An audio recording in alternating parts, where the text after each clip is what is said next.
खुदा उस हबीब का चेहरा मनाने के लिए बड़ी दूर दूर से मोमिनी का मोमिना अपनी आगोशों में छोटे छोटे बच्चों को लेकर जमा हुए कि जिसका चेहरा मनाने वाले तो थे, लेकिन कैद खाने शाम में बहन ने अपने भैया का चेहरा कैसे बनाया होगा। थोड़ी देर के लिए तस्वुरात की दुनिया में चले जाए, उस पर सलाम कि जिसने वक्त आखिर कहा या उक्ति ज़ैनब एतीनी बिखौफि नबी, बहन ज़ैनब मुझे पुराना लिबास ला के दो। भैया क्यों? कहीं इसलिए कि अरब के रिवाज के मुताबिक मेरी शहादत के बाद मेरा लाशा उरिया न रह जाए। अरबाब आज़ा क्या ये आरज़ू इमाम हुसैन की पूरी हुई? उस पर सलाम कि जिसकी अंगुश्तरी उतारने के लिए उंगली को कता कर दिया गया। उस पर सलाम कि जो बार बार तिलमिला के जमीन पे गिरता था और फिर खड़ा हो जाता। और मैंने रवायतों में ये बात पढ़ी है कि इमाम हुसैन अलैहिस्सलाम करबला के मैदान में बार बार जमीन में गिर जाते थे और फिर उठ के खड़े हो जाते थे। इसकी वजह जानना चाहिए तो उलमा बयान करते हैं कि हुसैन के बदन पर इतने जख्म थे कि उन जख्मों की वजह से खून बहुत ज्यादा निकल चुका था। मैदे के बुखारात उठ के आंखों में आ रहे थे। अब हुसैन कहते हैं कि मेरी निगाहों में सिर्फ धुआं धुआं दिखाई दे रहा है, जमीन से आसमान तक सिर्फ धुआं नजर आ रहा है। उस पर सलाम कि जो बार बार जमीन पे गिर जाते थे और फिर खड़े हो जाते थे। उलमा क्या बयान करते हैं, इमाम हुसैन जब जमीन पे गिर जाते थे और दुश्मन ये कह के ताना देते थे, हुसैन अब्बास कहाँ है? हुसैन जिस पे नाज था वो अब्बास कहाँ है? अब हुसैन पूरी ताकत को यकजा करते थे। पूरी ताकत को जुटाने के बाद जैसे ही खड़े होते थे फर्जंदे ज़हरा पे जमीन में गिर जाते थे। उलमा बयान करते हैं ये खड़ा होना तो हुसैन का इख्तियारी था, लेकिन जब गिरते थे तो सकत खड़े होने की नहीं थी। गिरते गिरते औलाद की तरह अपनी पुतलियों को गिरा के अब्बास अब्बास के हुसैन की नुसरत के लिए नहीं आओगे। बस अरबाब आज़ा अहले हरम को इमाम हुसैन की शहादत के बाद कैद खाने में मुक़य्यद कर दिया गया।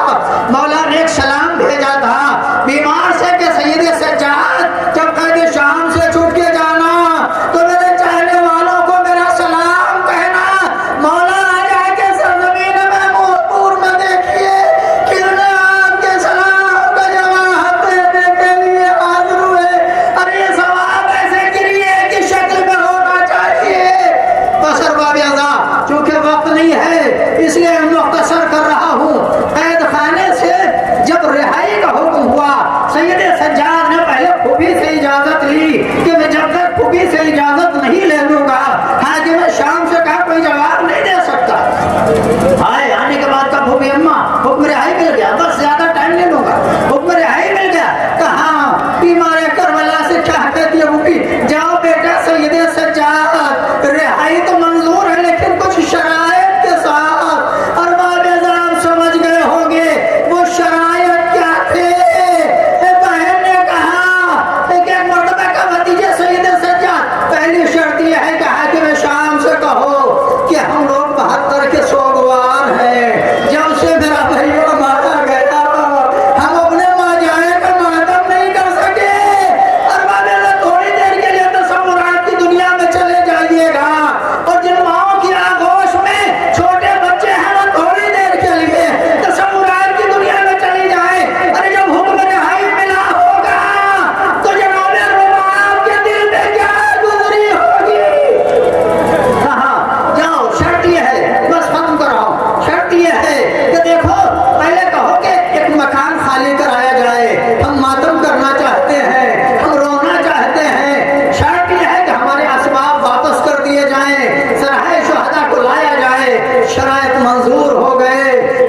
तमन्ना क्यों कर रही है? जानते हमारे उलमा फरमाते हैं कि रुबाब जब सो जाती थी पहली बात तो नींद नहीं होती, अरे जब सो जाती थी तो रुबाब का हाथ ऐसे हिलता था कि जैसे कहवाना हिला रही हो। अरे असबाब आना शुरू हुए, जानते एक चादर आई जनाब ज़ैनब ने उस चादर को ले, ये जो आप देख रहे हैं ज़ियारत कर रहे हैं, देखिए जो जहां से है वहीं से ज़ियारत कर ली। हाथ से बोसा न ले पाए तो आंखों से बोसा ले ली, इसलिए कि उसकी शबीह है अतहर है कि जिसके लाशे का हुसैन बड़े इत्मीनान से लेके आए, इसलिए कि नाजुक बदन और जिस्म का कोई हिस्सा सलामत नहीं था। अबा के दामन में रखा, गठरी की शक्ल में लेके चले, जब खेमे में पहुंचा होगा तो मां ने कैसे शनाख्त की होगी। बस अरबा बेटा चादरें आना शुरू, चादरें आना शुरू।